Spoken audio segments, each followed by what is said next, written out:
5 اگست 2019 prime minister Imran Khan UNGA بھی گئے اور اس کے بعد ہی says that I am the ambassador of Kashmir and all that. مجھے بتائیے گا کیا دنیا کو اس ساری سچویشن کا کیا ایفیکٹ پڑا, دنیا کیا سمجھی ہے اور کیا ہو رہا ہے؟ جی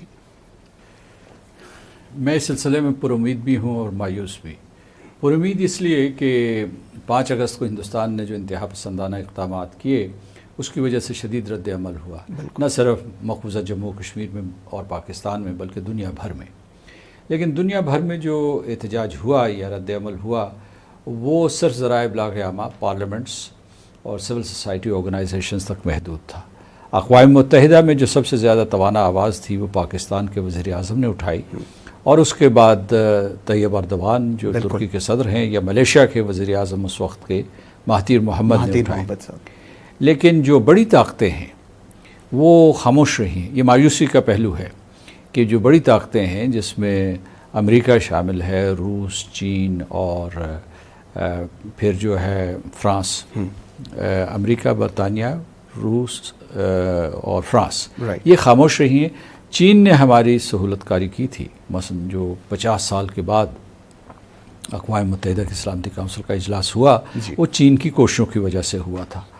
تو اصل میں ہندوستان نے 5 اگست کے بعد اتنا وسیع پیمانے پہ قتل عام شروع کیا کہ بین الاقوامی برادری کو اٹھ کھڑے ہونا چاہیے تھا اور کشمیریوں کی مدد کے لیے آنا چاہیے تھا اور پاکستان کے موقف کی تائید کرنی چاہیے تھی.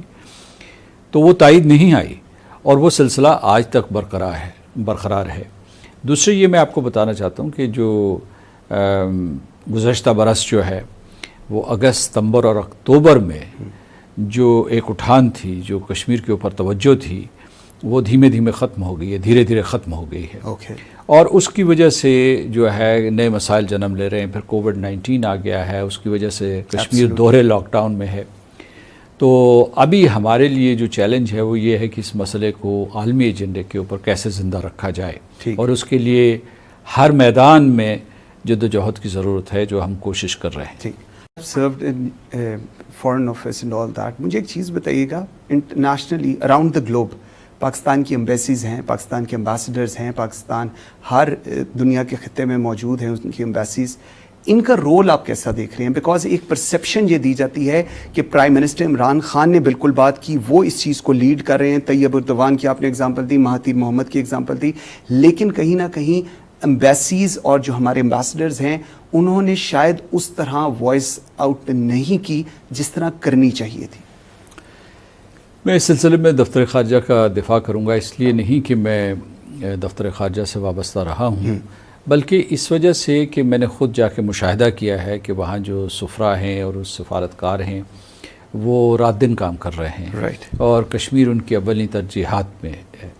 اور جو شاہ محمود قریشی صاحب جو ہیں یا پوری کی پوری جو حکومت ہے, اس کووڈ-19 کے دوران بھی وہ جب ان کے سربراہان حکومت سے ملاقات ہوئی یا بات ہوئی اور ٹیلی فون پہ بات ہوئی, تو بات انہوں نے کرنی تھی کووڈ-19 کے اوپر, لیکن انہوں نے زیادہ تر بات جو ہے وہ کشمیر کے اوپر کی. تو جب ریاست کی ترجیحات میں ہو تو اس طریقے سے سفارت خانوں کی ترجیحات میں بھی ہوتا ہے, تو سفارت خانے کام کر رہے ہیں, لیکن آپ اس کے ساتھ جڑا ایک سوال پوچھ سکتے ہیں کہ ہماری کوششیں برابر کیوں نہیں ثابت ہو رہی ہیں. تو اس کی وجہ یہ ہے کہ جو اس وقت دنیا میں اسٹریٹجک لینڈسکیپ ہے اس میں ہندوستان امریکہ کے ساتھ جڑا ہوا ہے.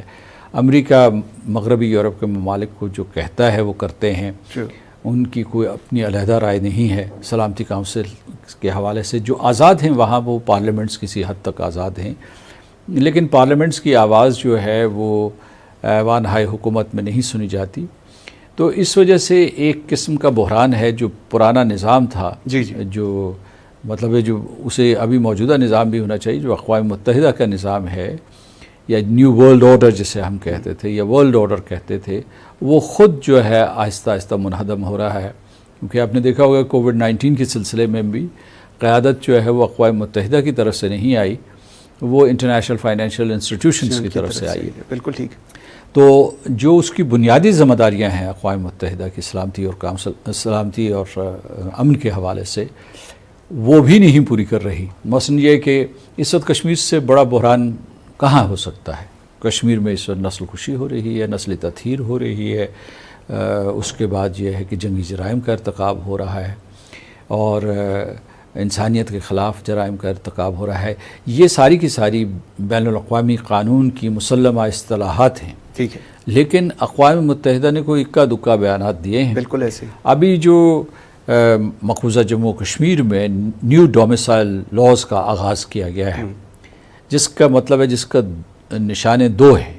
ایک کشمیریوں سے ان کی زمین چھیننی ہے جس کو آپ کہیں گے لینڈ گریب، اور دوسرا انہوں نے یہ ہے کہ وہاں مسلمانوں کی اکثریت کو اقلیت میں تبدیل کرنا ہے. ٹھیک ٹھیک. تو کہنے کا مطلب یہ ہے کہ ہم نے دنیا کو متنبہ کیا ہے کہ یہ جو صورتحال ہے، یہاں اتنی کشیدگی ہے، اس میں عدم استحکام ہے، نوجوانوں کا قتل ہو رہا ہے کشمیر میں، تو اس کی وجہ سے خطرہ صرف جو ہے کشمیریوں کو یا ہندوستان اور پاکستان کو نہیں، ساری دنیا کو خطرہ ہے. سر مجھے ایک چیز